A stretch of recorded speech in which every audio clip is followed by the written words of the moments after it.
Well, hello YouTube, and thank you for joining me in another edition to the Get Real series, baby!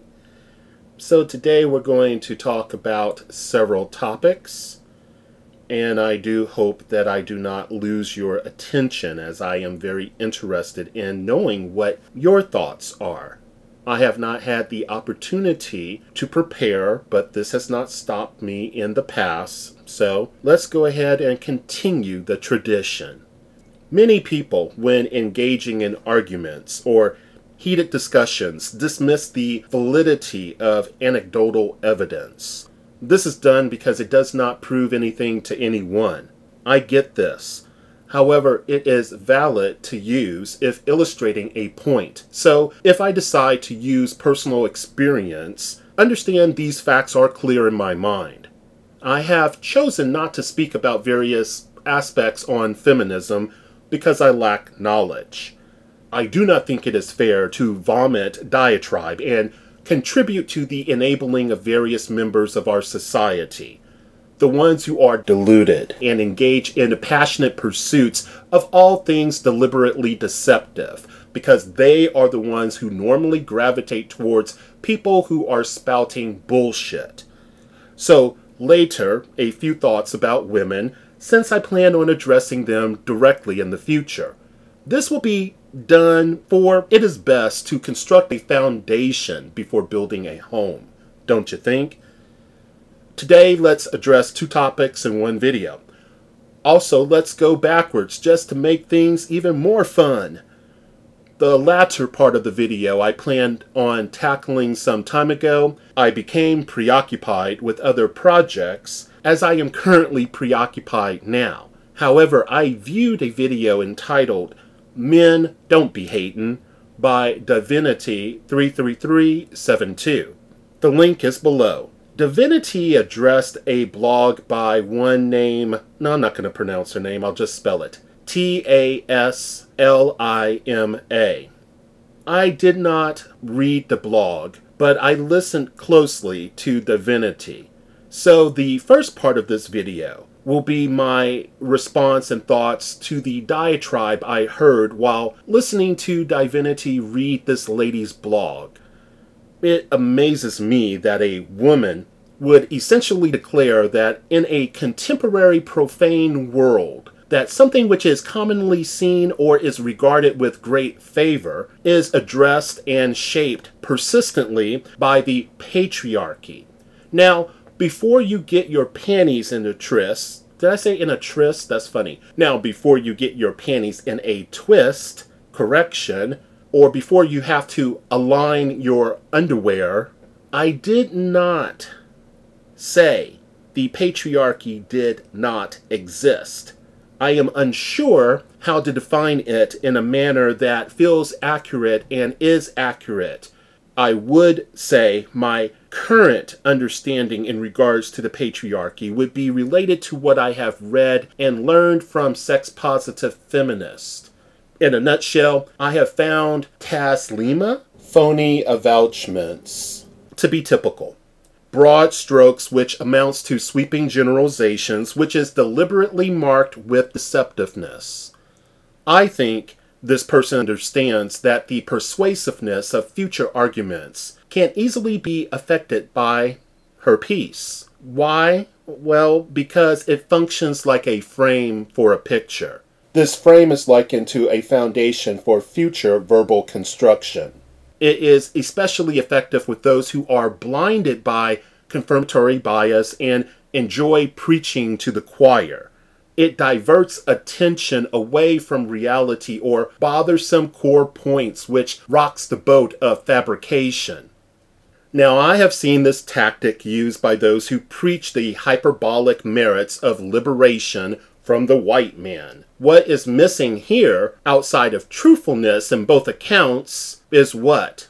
Yes, you've got it. That's right. Distinctions, or attention to detail. It is appropriate to lump all men in one melting pot of dysfunction? Hell no. The same can be said of lumping every white person in a melting pot of anti-non-white. I do proclaim to know not her mental landscape. I do not know her words as they relate to the tapes within her head. I do know her words betray a need for expression that disregards conformity to reality. I will address one of her claims. Quote, "We tell men that we like them for who they are." End quote. No, not every woman does this. If this was true, I would have never heard one complaint about men made by women. The radical feminists who are not gay definitely would be willing to debunk her claim. Heck, every radical feminist I have ever met pushes the talking point that men are hunters and women are prey. I hear women daily complain about a man's demeanor, domination in the workplace, personal traits, sexual artistry, eating habits, male friends, body proportions, speech patterns, size of bank account, unwillingness to share economic surplus or emotional energy, etc. I find it hard to believe that she resides in a world that would not have shown her some of the things I have mentioned. Her claim also shows a lack of historical understanding of a woman's reality. Granted, within America, I am sure the reality is vastly different than in Iraq. However, part of the reason you have an increase in women's forthrightness as it relates to their male frustrations or their willingness to articulate such is due to the removal or the diminishing of tremendous social pressure that was once or is currently still felt by women, but not to the degree in which it was previously or in previous decades. It is not mandatory that women pretend they are happy these days, especially within America or within Europe. Reality TV banks on women's outspokenness regarding men and even capitalizes on misandry. A well-adjusted woman has the ability to comprehend when she is superseding a healthy benchmark for the sake of her desire to be pleasing to men. So it is her choice. Whenever you have two groups discussing issues, one group will always seem to gravitate towards the disproportion argument. So I will jump the gun here and assume, and do excuse me for assuming, but I will assume that this will happen. I do not care if there is a disproportionate value placed on being attractive when comparing men to women. I do care about what a person does to combat this, assuming that it is true, in regards to their struggle for being attractive to the opposite gender. Or heck, even the same gender, but let's just make it more polaric, okay? And stay with the opposite. It is our responsibility to not gravitate to delusion. It is our responsibility to not grovel at the dictates of the media or beauty industry. It appears that both men and women are too concerned about the matriarchy or the patriarchy instead of simply standing up to oppression. Both extremes of the gender representation want to name the other extreme as a scapegoat versus naming the actual oppression or repression and dealing with it. And yes, this was a general statement, but I believe that there is some validity in it. Please correct me if I'm incorrect.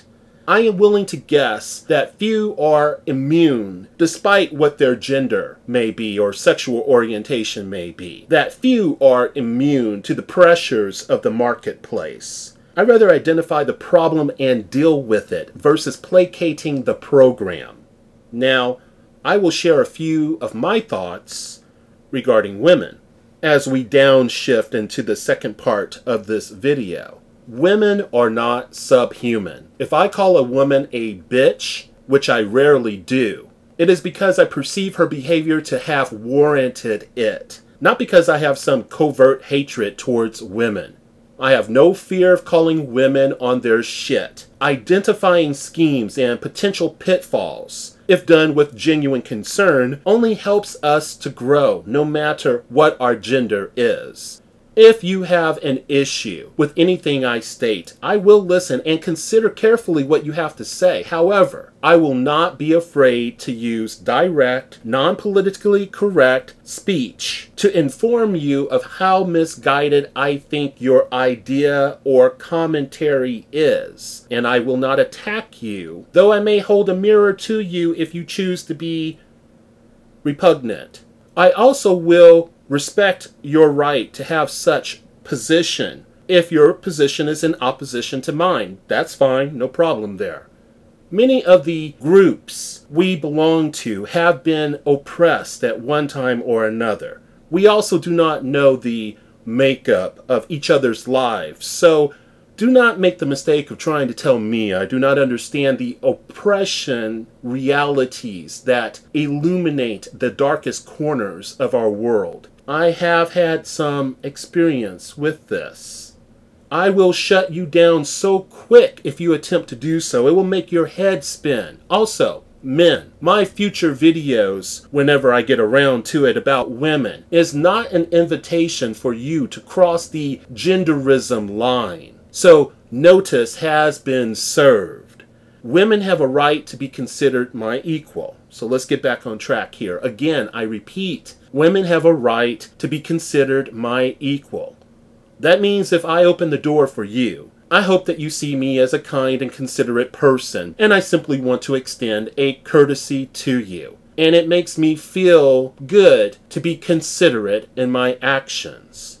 However, if you are my equal, which you are, then I have no problem not opening the door for you, because I do not do this out of obligation. I also would not have any problems farting around you, being that you're my equal, though I prefer not to fart in front of anyone, really. That's probably not the best example. What I am alluding to is, if I think you can die like a man in times of war, it means that I can treat you equally. It means I do not see you as some goddess unless I am overwhelmed by the energy you freely give during sex.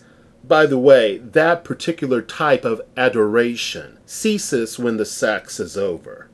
It means I would not get on bended knee to propose to you if I was so inclined to travel down the road of marriage.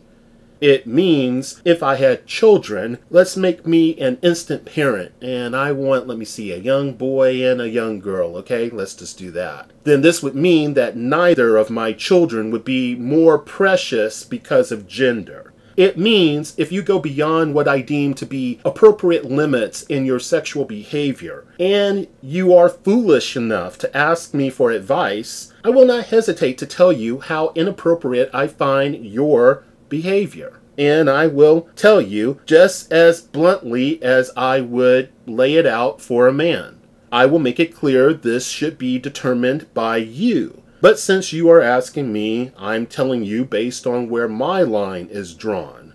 Being equal means I do not buy into the idea that women do not search for sexual conquest. They can be just as preoccupied for looking for a new lay as a man.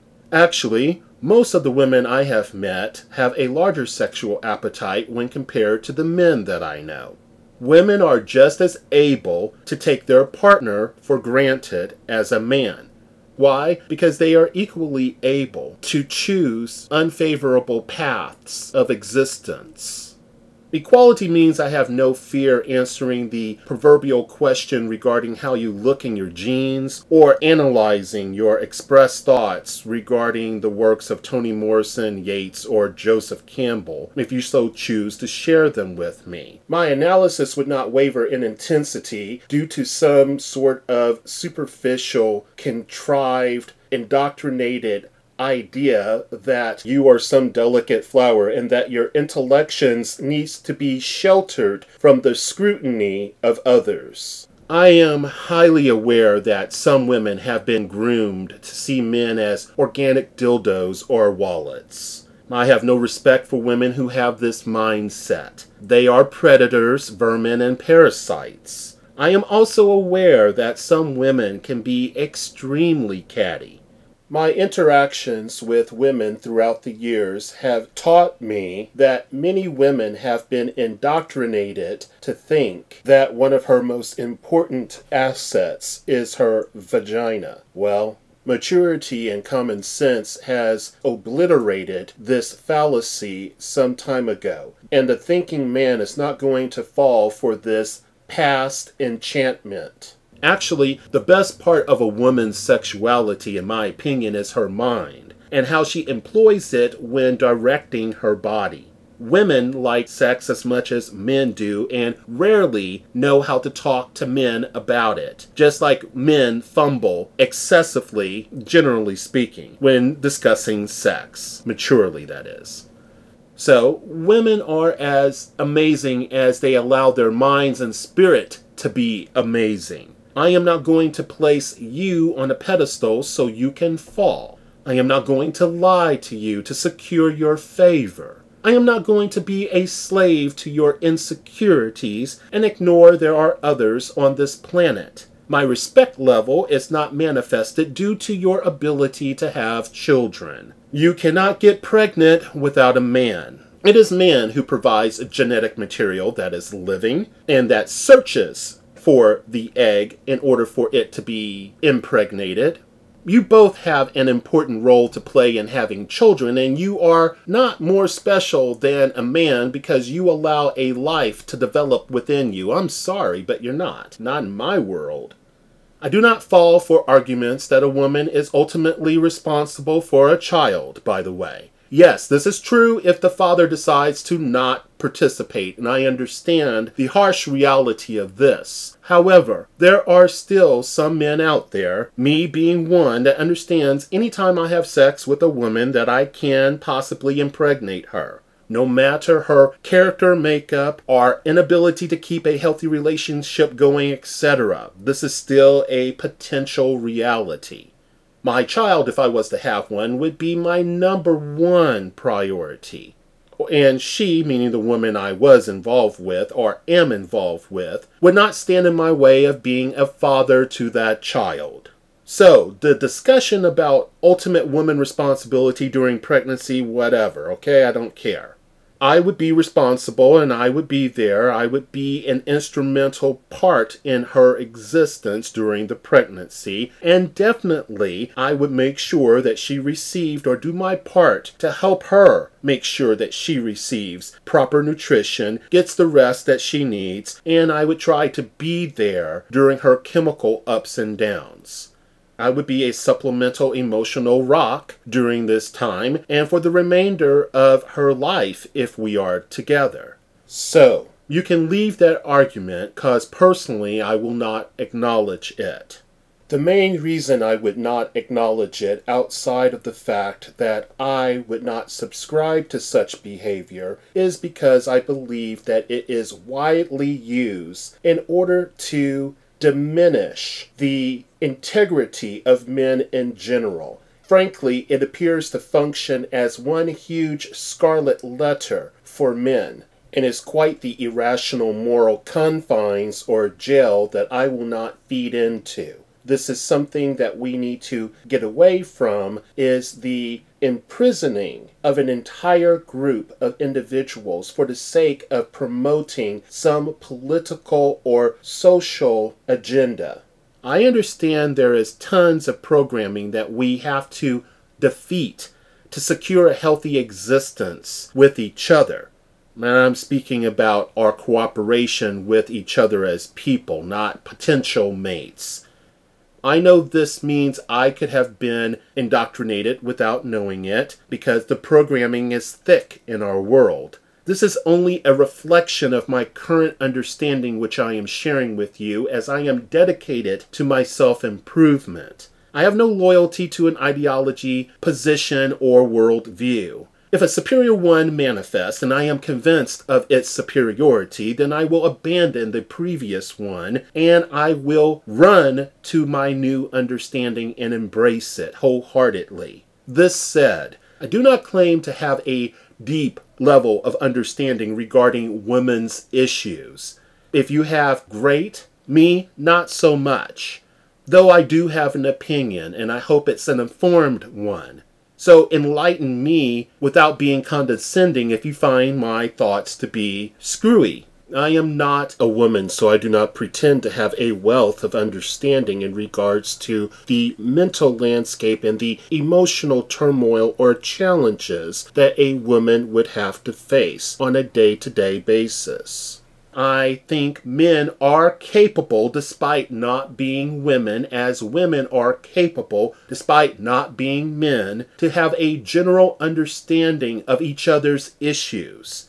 This is important because desire, coupled with knowledge and the will to integrate that within our day-to-day lives, can allow us to employ empathy towards each other, which can do nothing but assist us in bringing us to an understanding which can combat these systems that we feed unknowingly, these systematic traps and individual that we have allowed to snare us instead of fighting against what truly imprisons our mindset and truly restricts our ability to effectively communicate while decreasing the illusion of competition so that we can interact honestly with each other. When I say you are equal to me, then you are. You become less equal, however, depending on how you behave, not because of what you have between your legs. You become less equal depending upon how you treat others, how you express your value system to me.